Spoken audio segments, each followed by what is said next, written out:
Today's video is actually brought to you by Kemimoto. Kemimoto sent me this rack and they are sponsoring the channel. First time ever, so I installed this on my CRF250 and so far I like it. You know, it's a really sturdy rack and it goes along with the contour of the bike. So what I'm going to do is just put on my nice little tail rack onto here and we're going to go for a spin. You guys, if you're buying a rack, make sure you buy one from Kemimoto. Let's go ahead and install this. The cool thing about Kemimoto that I really like over the competition is the fact that you can put a gas tank on here and it straps on with a knob. That way you don't have to get like an external tank. You know, there's like these goofballs that put like a second tank on this bike.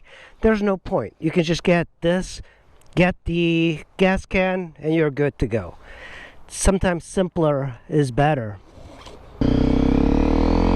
And we're off to find gravel and adventures. Route 33, and we're in Virginia, but we're about to cross over into West Virginia. Yep.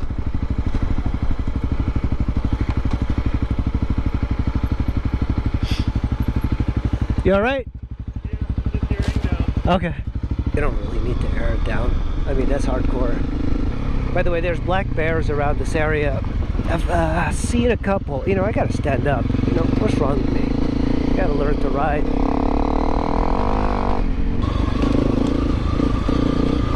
Oh yeah, this is nice.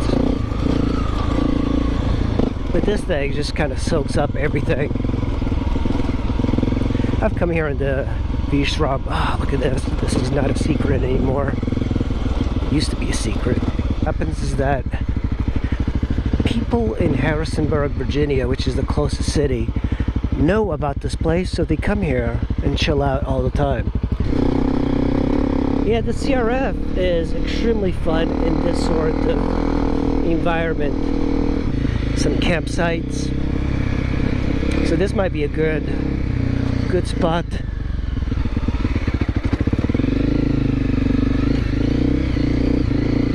Let's not drop it. Oh boy. Oh my God. Jesus Christ. No trespassing over there. Yeah, you know, this seems like... By the way, riding solo like this, it's not advised, so you have to be at least very careful. Oh yeah, I could never do this on the Super 10. Whew.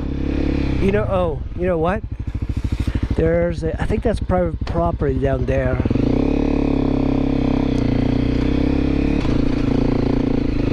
You know, I like that it's not extremely gnarly. I appreciate that. Alright, I'm gonna see if I can switch over here.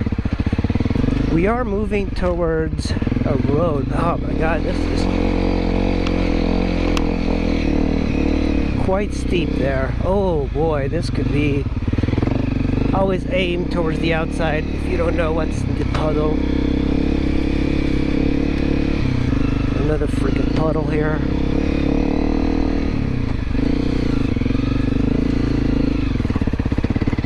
Alright, we're near that freaking road, but you know, riding this for a while, it kind of beats you down. It's very popular for the dual sport people. Oh, there's a river.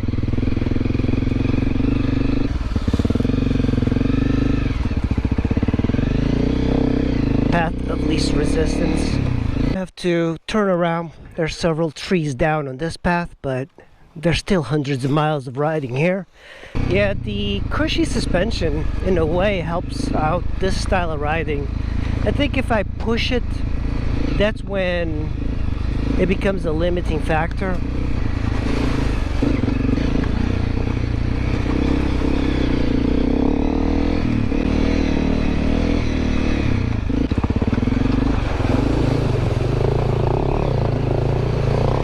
Wow. That's crazy. I'm super wet. Oh, this is a lot easier, but I did that on the Super 10. A lot easier on this one, that's for sure. Lots of campsites.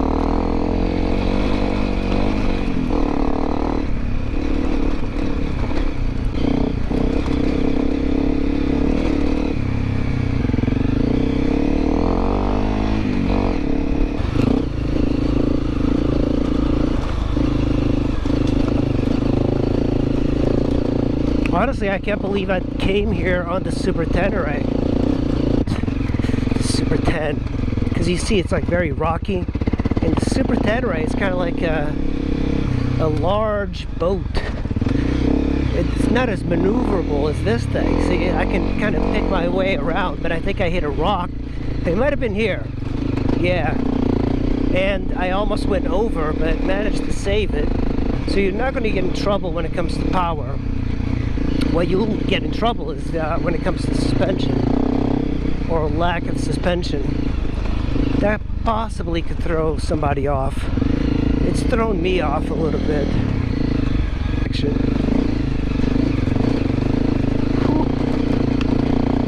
Just gotta pick the right line here.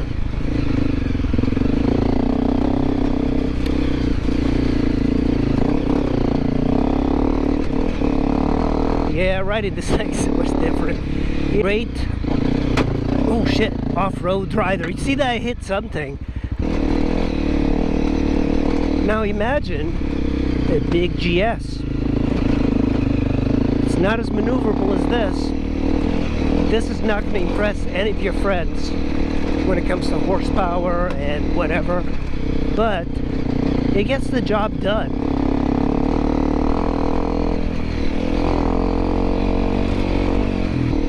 I love that you can get on this bike, ride comfortably in this sort of environment, get close to 80 to 90 miles to the gallon, and then if you didn't trailer, you can ride home.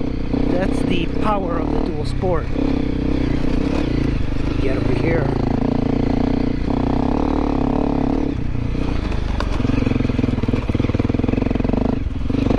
This is what the East Coast is. This is like rocky stuff.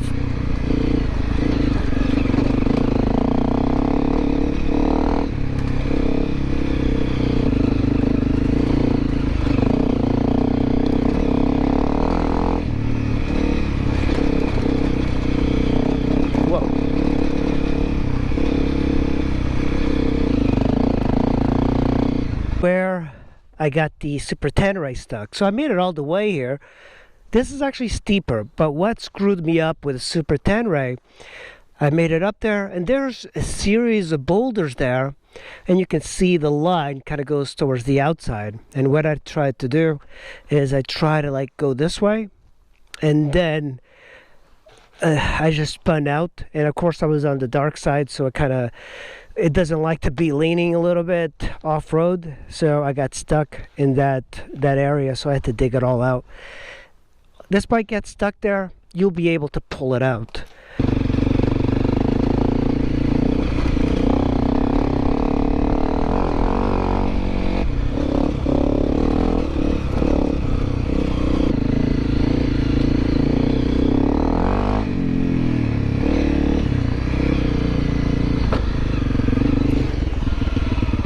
There's a few campsites.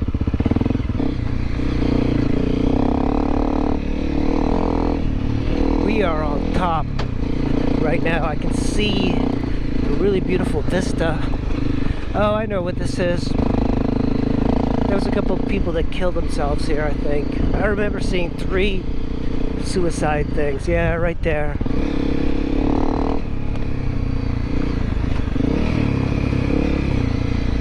Oh, it goes that way.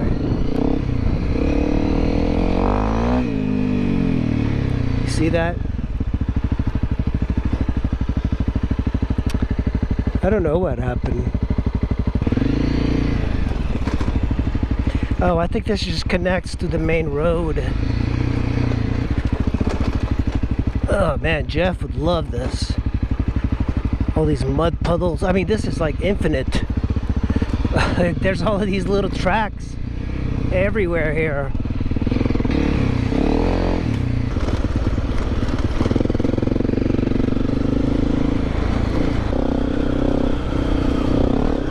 See that, like when these like little dips, and it shouldn't bottom out the suspension as much as it does.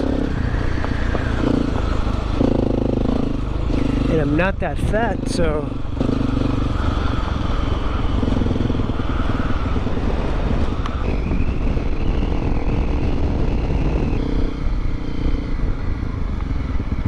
oh my god.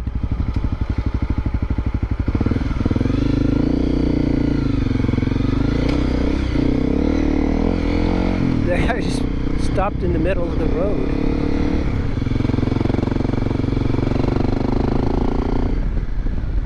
Nice. Bunch of glass.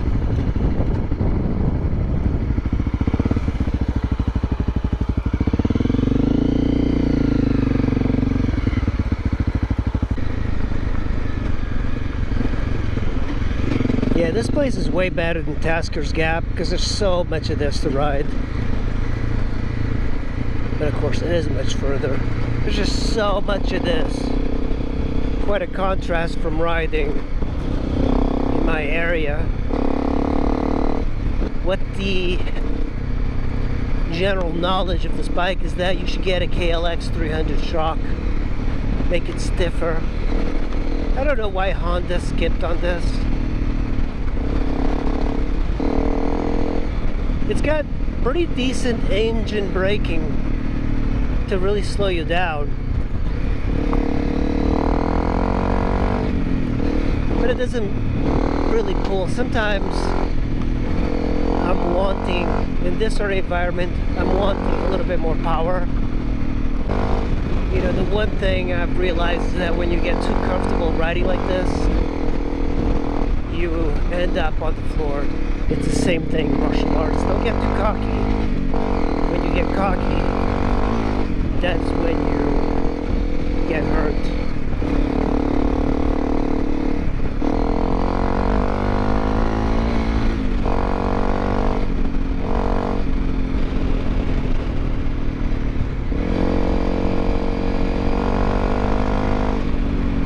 There's a lot of people camping off of this road.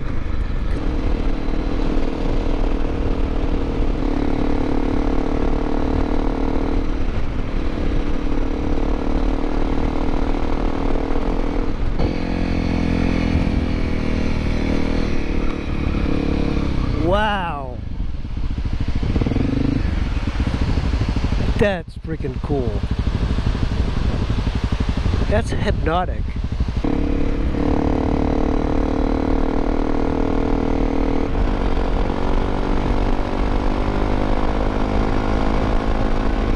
.20-mile-an-hour turn.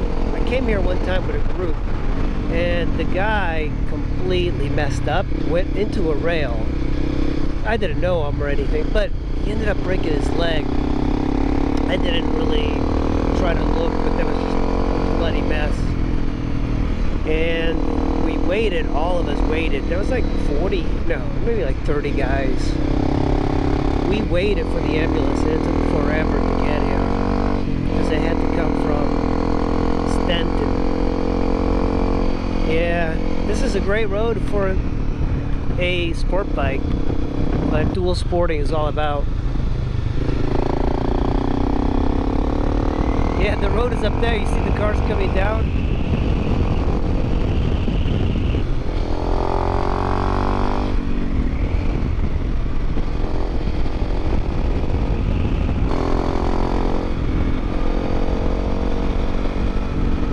Another section of the mountain.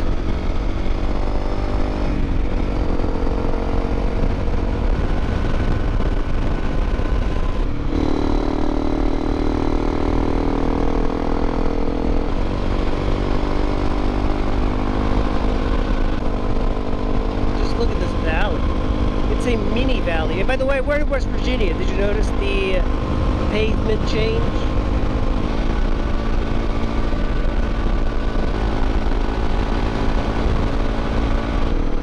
All right, we have arrived in Sugar Grove. To the left is a good road, but we're gonna go to the right. Limited time. Moyer Gap Road.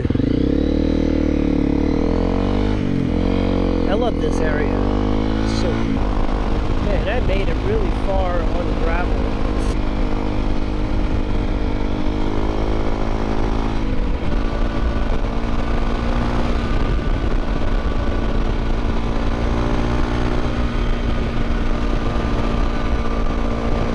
Looks like there's some storms coming in. Might have to double back. It is starting to get late, so I am making my way back, and I am going to take some back roads. I've been here many times on the road, but I didn't realize how far south I went. So I started out on Route 33, and I made it to Route 250, just basically in the dirt. It was an incredible experience. You know, Lloyd, just when I think you couldn't possibly be any dumber, you go and do something like this. And totally redeem yourself!